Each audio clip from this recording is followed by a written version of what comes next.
Chapter 21.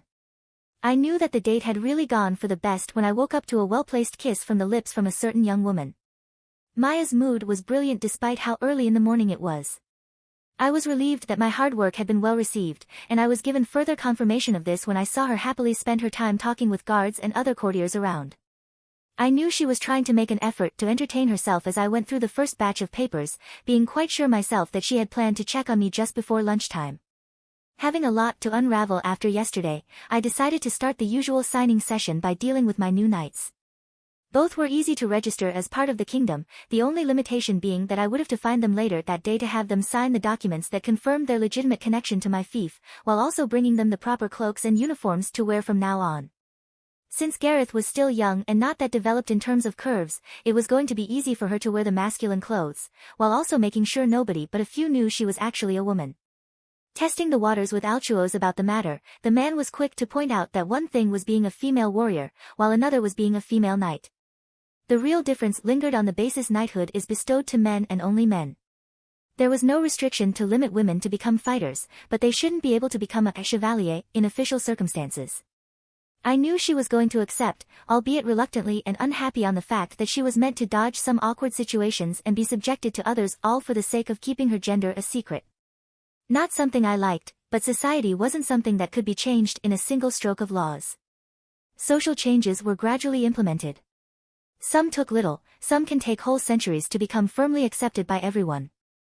And knowing how many obstacles I would have to face to implement even the simplest recognition of women's valor in roles beyond the ones of housewives and fair maidens was going to take a fair lot to be implemented. I settled down for minor probings to see if it could be done in a year from now, and maybe try to push for more in the next 5. Not ideal, but at least it was progress of some sort. And definitely more than I expected to be able to do compared to the act of trying to convince the church that killing Jews isn't justifiable through the crime of kingslaying, since they are behind Jesus' crucifixion. Like seriously, the current state of society had a lot more problems to be brought up, and some of which were going to be essential to reach the same degree of equality I was familiar with. There was some hope of fixing that in due time, and by due time, I meant hopefully the next few decades from now. And if I managed to live that long. There were so many threats that just pushed me to evaluate a tougher foreign stance against the neighbors up above. The Lothians were already showing some troubles in keeping hold of the new territories. When the news that my people were enjoying better conditions than the ones King Lot offered to his subjects, the brief relief of being spared from the Germanic yoke was finally wiped out from their minds as riots started to intensify in the area. With the main army still focusing on keeping some current issues by the small gap to Ireland contained, only small forces had been deployed to deal with the revolts, which meant a swift attack to conquer these lands was doable and a brilliant opportunity to exploit. And since Marcus was eager to put to work the current state of the big professional army we had under our control, I decided to make a risky move and see if I could dodge official war through an ambitious and reckless plan of mine. Medieval times had a noble concept of war that was widespread in many cultures.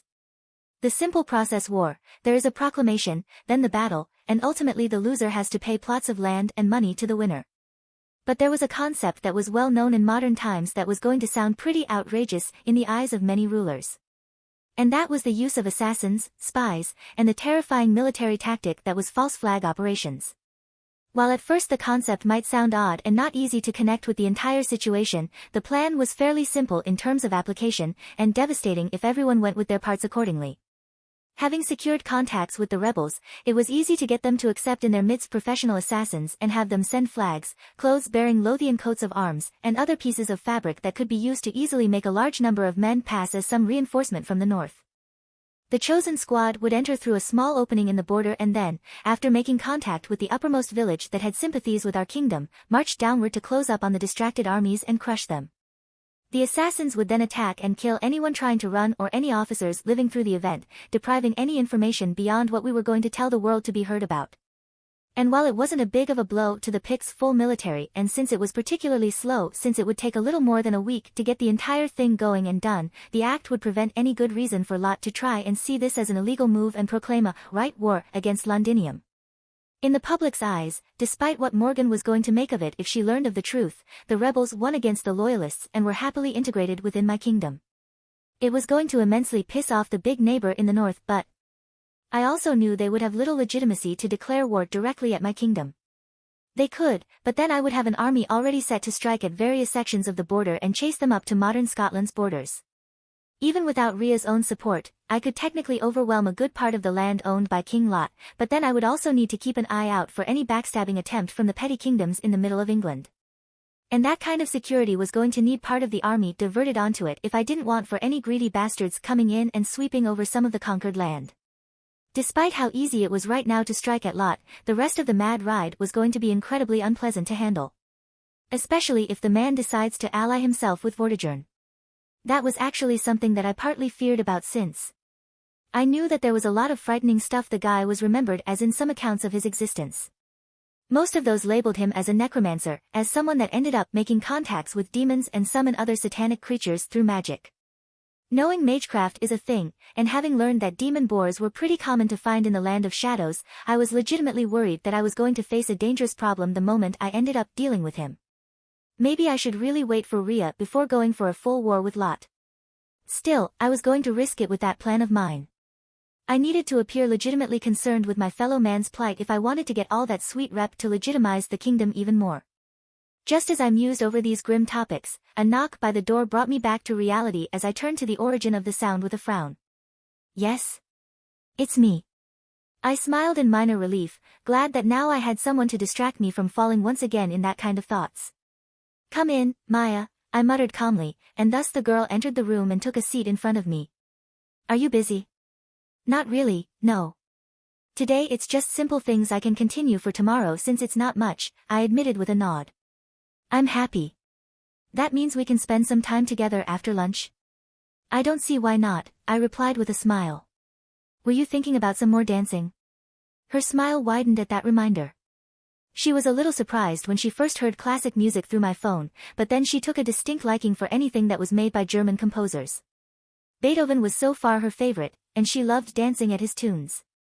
Maybe, but I was thinking about something else, Maya added with a huff. Something new. Like what? Do you have anything in specific you want to do in the afternoon? How about we cook something? She proposed. Like something that isn't cakes or anything sweet. Something for one of the big meals. Lunch or dinner? The young woman took a little longer to get that answer out, and she started with a quick nod. I think I've an idea what we can do for dinner. For dinner? I was perplexed by the fact it was for that much later. How about, we try to make something from your homeland? I blinked. Really? Yes. I don't think you've actually tried to make something you're more accustomed to, she explained with a curious hum. So why not try now that we have the chance? I didn't have anything to use against that point. To be honest, I thought about trying my hands at making something on my own, but most of the dishes I knew about were based on ingredients that I couldn't create or that weren't there to begin with. Considering tomato is still limited in America, I could cross out standard pizzas and a good half of possible pasta variations off the list. Same for anything that required spices and other stuff beyond Europe itself. I spent a couple of quiet minutes thinking about this very matter and I eventually decided to settle for something quite tame but still good. I've a good idea. But we will have to start to work on it once we're done with lunch. The preparation is quite long. We can do it, the girl happily accepted the challenge. Can you tell me what it is? A secret. But I can tell you it's a salt-based food, and that you will probably love it. Probably. She frowned while saying that. Of course I will love it. You don't even know what it is, I pointed out and she giggled at that. Well, are you going to prepare something bad? No dash. Then I know I will love it. Are you reading more of these books? Yes. Can you tell? I nodded. I sure can. But make sure to not get too influenced by those. Sometimes they can be wrong too. I know. I'm not, that's silly. That pause really got her to sell the point across, and Maya could only pout as I regarded that adorable response with an amused smile. The rest of the morning was wasted in more words, but the topics didn't stem from anything beyond simple and unimportant. Some fun back and forth would ensue from time to time, but nothing that actually resulted in serious bickering. In the end, I did make good promise of what I told Maya we were going to do, and started to prepare the first step needed to get that particular dish done. Teaching her how to handle the unique dough we needed for the food ended up taking a while, but she seemed to take quick interest in the applications of this specific compound. Eventually the resulting 4 small balls of dough were put inside one of the cupboards that was meant to be used to leave specific ingredients, only to be recovered later that day when I had to mold the dough and fill it with the rest of the ingredients. Despite my high expectations for today's dinner, I was quickly surprised to learn from one of the guards that a certain someone decided to pay a quick visit. And I was quick to walk up to where our current guest was patiently staying by. "I didn't expect to find you here now," I muttered as I took a seat beside a certain distracted teacher. Scat hummed quietly, her stare aimed at the small courtyard which was being used by Marcus and his newest student. Gaharis was surprisingly having a tough time trying to keep calm with the taunts used by the rowdy man, and that lessened his capacity to fight the veteran at full strength. Instead, the blonde was getting pushed left and right by the relentless attacks from the military leader, and he seemed to fail to understand why that was happening to him. "I didn't expect you to recruit a new warrior to your court," she hummed quietly.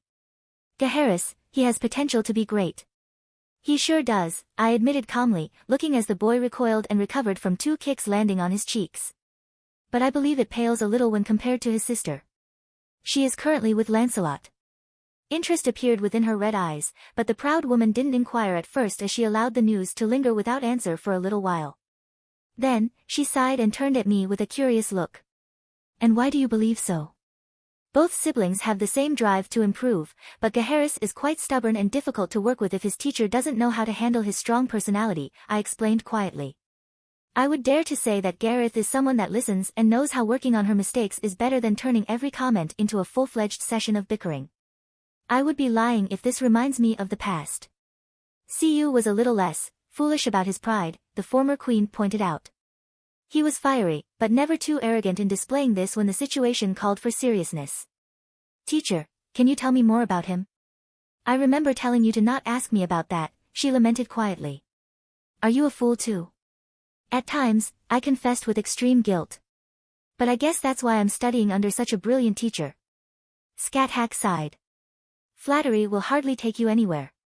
Which is why I'm trying to stay here and ask." "Moving would be tough and I paused, my body tensed up as the woman silently moved her arms to hand by my shoulders and, then she wrapped it around my neck to pull me closer to her. "Right now I can strangle you and put an end to this conversation. Do you want to perish because of this?" Instead of directly answering that query, I merely lifted my hands up, between her arm and my neck. Then I turned to her and smiled. "If I don't try, then I can't exactly call myself your student, you know that, right?" I wasn't surprised when she actually went through with her threat. I felt my arms hurting as I tried to unwrap her own away from my head. She was quite stubborn and her hold was deadly strong, and it was all with a single arm. I slowly felt my resistance falter and her arm calmly approaching my face, but then it stopped as a jolt went down her spine. Surprise appeared on the woman's face as I had sneakily pulled one of my hands away from her attack and quickly reached her belly. With her clothes still offering a close sensation to her body, I gave a quick poke on her left side, swiftly gaining a shiver out of her. It was in that moment that I caught sight of a real weakness that I hadn't noticed until now. Scat was ticklish, and I was in range for a full-fledged counterattack. She barely had enough time to realize what I had planned, but I was too quick and too close for her to dodge my hands as I started to tickle her mercilessly. And in that exceptional moment of pure victory, I was blessed with a pitch of voice I hadn't ever thought of hearing. Her lovely chuckles filled the halls and she was forced to let go of my neck as I continued with my brilliant counter, that is, until the woman managed to regain some control over herself and went to punish me for doing that to her. At first I didn't notice it, but then I felt her own hands grasp at my sides and push me to the ground. I tried to not stay on the ground for too long, but I was surprised with her agility in moving in for the kill. I groaned as she sat down on my chest and stared down at me with righteous fury plastered on her face. Is it too late to apologize?" "Yes. Right now, you leave me no choice, but go ahead with my plan." "Your what?"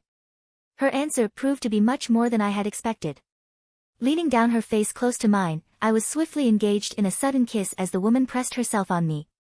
Surprise was what drove me to a sense of inaction for a while, but soon I managed to push her off and look at her in shock. "What was that?" "A reward, but I believe it's officially a greeting between two close individuals."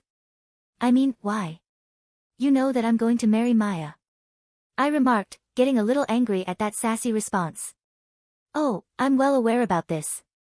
But I took precautions to avoid any problems with your lady," the former queen admitted. "It wasn't easy, but she came up with a curious agreement to allow me this little chance of relief." What? 1 minute spent kissing is equal to a full hour she gets to have me around to cuddle with. I think I have to ask again. What? No yelling, the fierce warrior commented. Or else I might have to silence you with an unorthodox manner. Why, you can't be serious. I've been sealed off from the world for centuries, and you're my apprentice.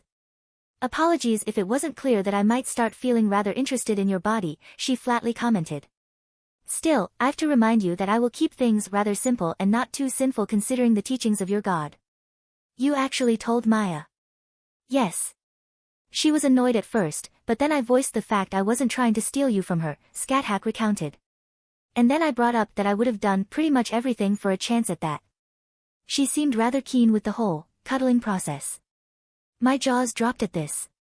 I wasn't sure if I wanted to be more shocked by the fact Maya had just gone through with that without much resistance or, because my own teacher was still aiming at me despite my own reluctance.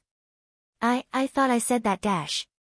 You weren't going to touch me the same way you would with your wife, the former queen interrupted and concluded for me. Which is why I've only asked for this. And why I made sure to have Maya know what is happening instead of betraying what little trust she has for me. I still didn't dash. Do you want me to stop? She asked. Do you really want me to stop giving you leverage on myself? To be subjected to this kind of care on my part? This isn't just right. By what definition is this wrong? There is no cheating, and I'm not forcing you to taint your wedding. In fact, you can see it as a preparation of sorts since kissing becomes an important part of a relationship, so it would only be proper for you to be prepared to deliver when the time is right, the woman pressed on. Plus, you can consider this as training too. You can test your capacity to keep yourself from breathing for long times. I don't think that works. It's either that, or something Maya might find rather distasteful. I will not ask, I decided, getting a nod from the teacher. Good, I wasn't planning to offer that very tale on my own volition. For a moment, I felt rather glad that there was no escalation out of this. But as I regarded this situation once again, I couldn't help but realize that she was still pressing herself onto me and she was sneakily trying to get another kiss out of it. What about me? I thought we had that point solved already. I believe we don't, I remarked. In fact, you just brought up some benefits but dash. Do you want to do this, yes or not? Why? Because why not? I mean it, why? She sighed. I guess it's because I know you will not abuse this offer. You're not someone that asks more than they are offered in this kind of thing, Anne. I believe we can both find a greater connection as mentor and apprentice. I suppose if Maya is fine with this dash. I will take that as a yes, she interrupted again, and I sighed. I was actually going to say yes on my own, but I suppose her nerves had to be close to explode in this intense situation. I half expected her to go down for just a couple more kisses and then set me free. And then I realized how wrong I was. By the way, how long until it's time for dinner to be ready? I frowned at the unexpected query. I think an hour or so. Sketch nodded, a chilling smile forming on her face. Good, then I guess I will have to lend my body as a pillow to your curious wife for 60 hours. YMFFHT. And from that moment until dinner, I was solely smooched for a solid hour. With pauses, very few of those, but still enough to not see me die by asphyxiation. I wasn't sure how to treat this kind of circumstance, but now I had this new problem to handle. And I knew this was going to be scandalous if I wasn't able to moderate any possible leaks about this very situation. Scathach didn't seem to mind, and neither was Maya as she snuggled close to her new pillow. Sleeping in the same bed soon proved to be an awkward circumstance than an adorable one.